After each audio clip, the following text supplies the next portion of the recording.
Good morning, सबको जय मसीह की। सुबह के डिवोशन में हम लोग देखेंगे दानिएल के तीसरे अध्याय में यदि आप देखोगे तो वहां पर दानिएल के 3 दोस्तों को आग के भट्ठे में डालने का भी जिक्र है। और उस आग के भट्ठे में हम देखते हैं कि राजा नबूकदनेस्सर ने दानिएल के तीनों दोस्तों को आग के भट्ठे में डाला है। और आग के भट्ठे में डालने के बाद उसके सेवकों ने, राजा के सेवकों ने उसे बताया कि राजा, क्या हम लोगों ने 3 लोगों को नहीं डाला था, पर वहां पर तो 4 दिखाई दे रहे। राजा हैरान हो जाता है, 4 कैसे, हमने 3 को डाला था। भागा भागा आता है और वो देखता है तो सही में वहां पर 3 लोग के जगह 4 लोग हैं। तो हैरान होता है कि चौथे लोग कहाँ है, चौथा कौन है। कुछ देर बाद वो तीनों बाहर आ जाते हैं। बाहर 3 आते हैं, डाले 3 जाते हैं, बाहर 3 आते हैं, पर आग के अंदर 4 हैं। आग के अंदर 4 हैं। आग में जब डाला गया तो वो उनके जीवन का सबसे ही एक ऐसा मोमेंट था, एक ऐसा क्षण था जो कि बहुत ही बोल सकते हैं कि बहुत ही कठिन था। और ऐसे समय में निर्णय लेना उनके लिए आसान नहीं था। आग के भट्ठे में डाला जाना, दानिएल के दोस्तों को आग में जलाया जाना, उनको आग में जलना था और वो परमेश्वर के सामने झुके नहीं। मैं सोच रहा था कि आग जो उनके अंदर उनको जो जलाने वाली थी, जिस आग में उनको डाला जाने वाला था, वो आग उनका कुछ नहीं कर पाई और 3 की जगह 4 दिखाई दिए। कैसे? क्योंकि परमेश्वर उनके साथ था।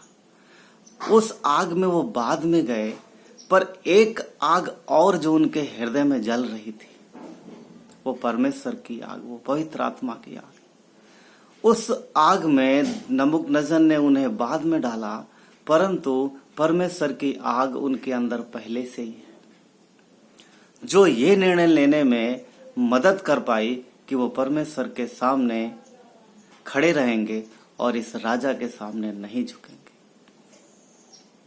जानते, तीनों दोस्तों को, दानिएल के तीनों दोस्तों को आग क्यों नहीं जला पाई? क्योंकि परमेश्वर की आग उनके साथ थी।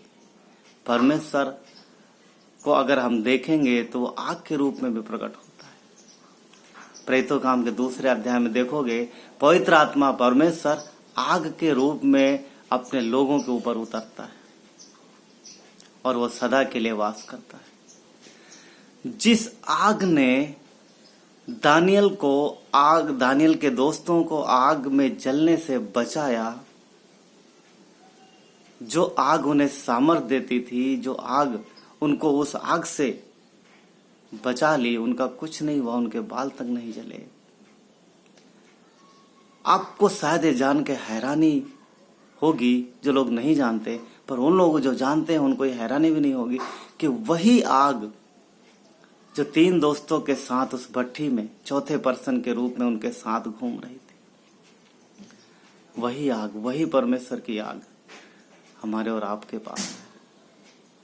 क्या ये अद्भुत बात नहीं?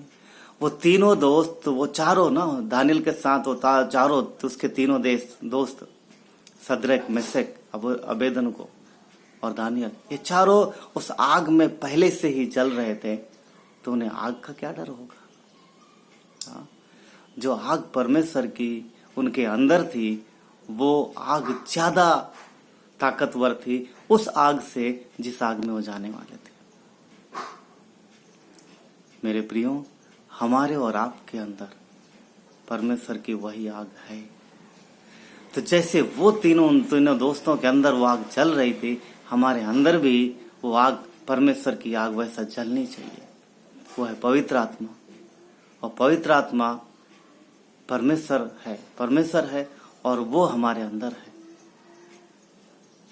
हमें उसे बुझाना नहीं बुझाना।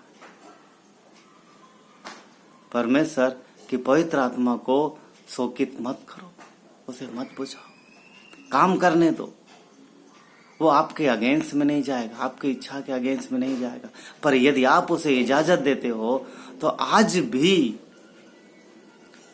वो दानियल के 3 दोस्तों के जैसा आपको उन कठिन परिस्थितियों से, आग में झुलसने वाली परिस्थितियों से वो निकालता है और बचाता है और बचाने के लिए तैयार है। पर उसे इजाजत दो, पवित्र आत्मा को काम करने दो और उसको शोकित मत करो, उसको मत बुझाओ। वो आपके अंदर है। वही आग जो हम भट्ठे में देखते हैं, वही आग आपके और हमारे अंदर है। वो परमेश्वर है।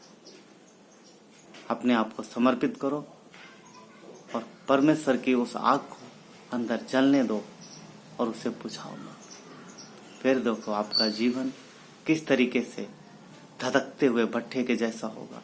जो आपके पास आएगा उसके अंदर वो सेक जाएगी। परमेश्वर की तपिश, परमेश्वर की गर्मी, परमेश्वर का तेज जो आपके अंदर से निकलेगा वो दूसरों को भी प्रभावित करेगा। परमेश्वर जो आपके साथ है, परमेश्वर जो आपसे प्रेम करता है, वो परमेश्वर आपके लिए उन 3 दोस्तों के जैसा उनके साथ था वैसा आपके साथ है। परमेश्वर आपको आशीष दे। आइए प्रार्थना करते हैं। पिता धन्यवाद देते हैं, पवित्र आत्मा जो हमारे अंदर है उन 3 दोस्तों के अंदर भी थी और अद्भुत रीत से हमने उस कार्य को देखा। प्रभु आज आप अपने हर एक व्यक्ति के द्वारा वैसा ही कार्य करना चाहते हो, वैसे ही सामर्थ्य कार्य आप कर भी रहे हो। प्रभु हम आपको इजाजत दें, पवित्र आत्मा हम आपको बुझाए ना, शोकित मत करें, पर इजाजत दें ताकि हमारे जीवन में आपके कार्य अद्भुत रीत से हो सके। थैंक यू, धन्यवाद देते हैं। यीशु के नाम से मांगते हैं, आमीन।